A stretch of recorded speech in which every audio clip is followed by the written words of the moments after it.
The notion that hundreds of thousands of people can exist without almost any rights in some of the worst circumstances that we've documented in the last 50 years is simply intolerable.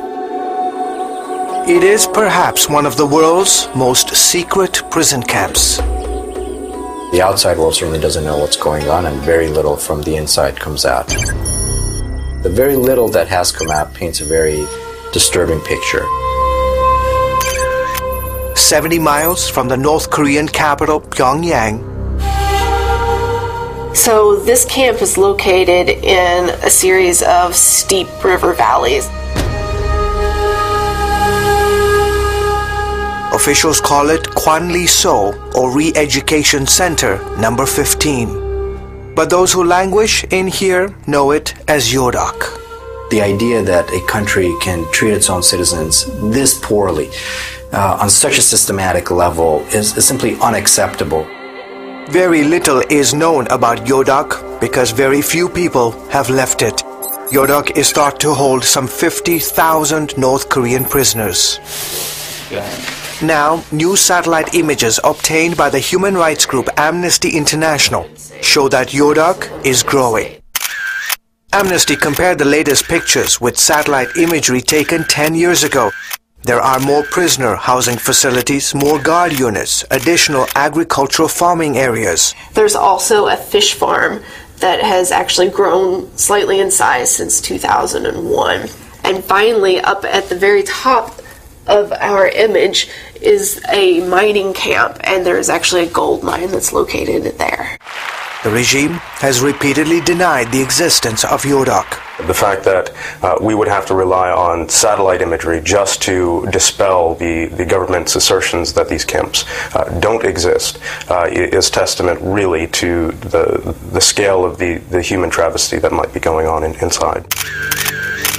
And Amnesty says what is going on inside Yodak is nothing short of hellish. These are places where, based on what we understand, probably 2 out of 5 prisoners die, often due to malnutrition.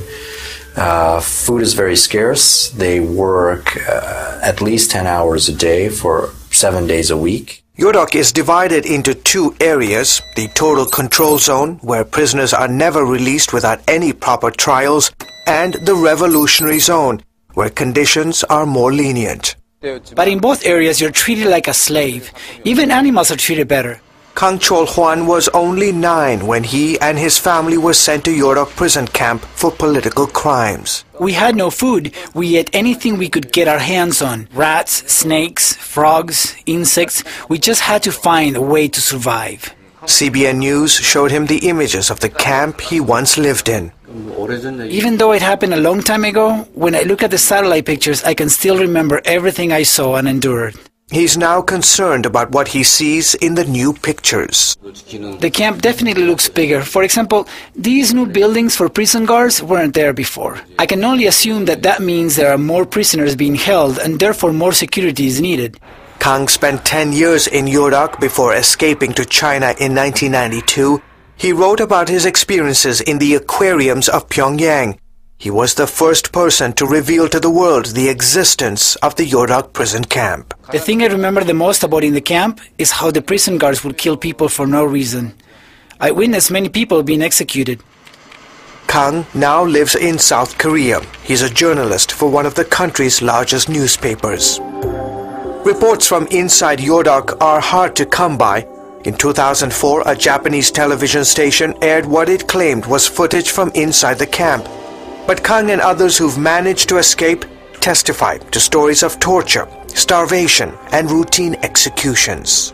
On July 22, 1999, I was arrested on suspicion of spying by the National Security Agency.